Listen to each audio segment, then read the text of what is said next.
மேஷ ராசி அன்பர்களே,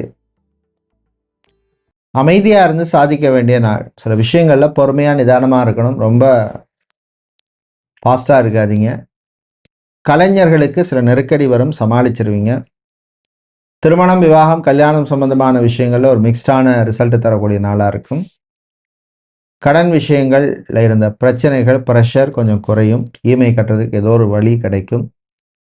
ஜாபை பொறுத்தவரையில் பார்த்தோம்னா, டாக்டராக, சர்ஜனாக, நர்ஸாக பணிபுரிப்பவர்கள், டென்டிஸ்டாக இருக்கிறவங்க, ஆப்தமாலஜிஸ்டாக இருப்பவர்கள், பிசியோதெரபிஸ்ட், சைக்காலஜிஸ்ட், நியூட்ரிஷனிஸ்ட் இவர்களுக்கெல்லாம் அனுகூலத்தை தரக்கூடிய நாளாக இருக்கும். திருமண மண்டபம், party hall, mini hall, convention centre வைத்திருப்பவர்களுக்கு அனுகூலத்தை தரக்கூடிய நாளாக இருக்கும். நீங்கள் நல்லவரனை பெறுவதற்கு வழிபட வேண்டிய தெய்வ வழிபாடு முருகப்பெருமான் வழிபாடு. ஓம் கந்தா கடம்பா கதிர்வேலா அப்படின்னு முருகனுடைய நாமத்தை சொல்லுங்க. அதிர்ஷ்டமான நிறம் மஞ்சள், அதிர்ஷ்டத்தை தருகின்ற எண் 9.